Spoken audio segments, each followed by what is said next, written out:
Ladies and gentlemen, dear fishers, here we have a dartfish and here disappears like a dart. Let's look at that again in slow motion. Welcome to Gobymania. In previous editions I pretended to be a wrestler like in WrestleMania. I don't do that today. Amblyootris gutata, a shrimp goby, and here we have Amblyogobius phalena, a sand goby feeding. I had the chance again, I had enough time to go diving and look for interesting small fishes in and around Dauin on Negros Island in the Philippines, and there is just fantastic muck diving in that area, of course including gobies. Now, I'm not even sure about the species of this one. That might be a Gralenia or something along these lines. There is a whole selection of small, highly camouflaged gobies in the sand, and they're not necessarily all related. I've talked about that before. If you're in the muck, this actually really rich sand ecosystem, you have to do a couple of things to survive. You can be venomous, gobies are not that. You can disappear under the sand, or you can be highly camouflaged, like this little fish here. All are smaller than 10 centimeters. Now, there is a goby, I think it's a Pleurocytia, and look at it, next to it there, it's eggs. And the eggs are stuck to this piece of seaweed. Every little piece of seagrass, seaweed, or other structure in the muck becomes an island. So these muck animals are very good at taking advantage of even the smallest piece of extra structure, 3D, to hide and, in this case, put the eggs. This is another Pleurocytia on a sponge. And here we have Osteopteryx, and I am noticing more and more that they turn into these blue shades when they're larger. What do we have here? Lubricugobius exiguus, and it's on this invertebrate bull. They really like doing this. Now, this is a species, and I'm not sure which one it is. I could not get a better shot, and that I managed to get this is actually a small miracle. And let's see if some of you can guess what that is. And that was during a night dive in a burrow. Fascinating stuff to see.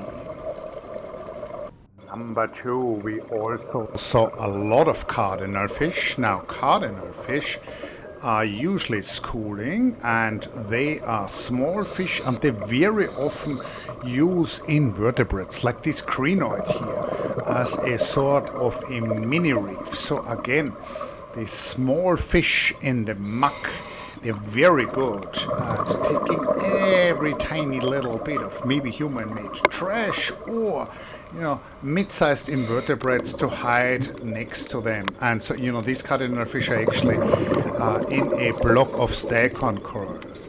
Interesting thing about the cardinal fish, they're mouth brooders. I made a video before, I'm linking to that here. And they are hunting for crustaceans at sunrise and at sunset. Now, what we have here is a cassis. And a cassis is a helmet snail. These are about the size of a volleyball, so I believe they're the second biggest snail in the ocean in the Philippines. And we found this cardinal fish, which was hiding under the shell of this snail. And first I thought the cassis was feeding on the fish, but it wasn't. So again, we have a case of cardinal fish being very resourceful in finding invertebrates and then using them as pieces of cover. And we saw more interesting animals when muck diving, like the seahorse. Obviously that's still a fish with a highly modified body, and you can also see the independently moving eyes.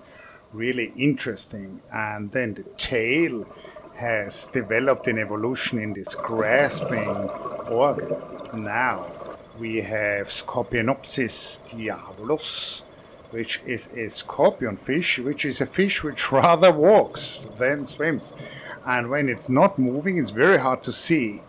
So this also looks like a piece of seaweed, and it's also really venomous. And then here we have Paramonacanthus japonicus, which is a small filefish, and this fish also very independently moves its eyes, a very curious fish, and this eye movement here has developed independently, convergently in evolution from the seahorse. So always a lot of really interesting stuff to see in the sand.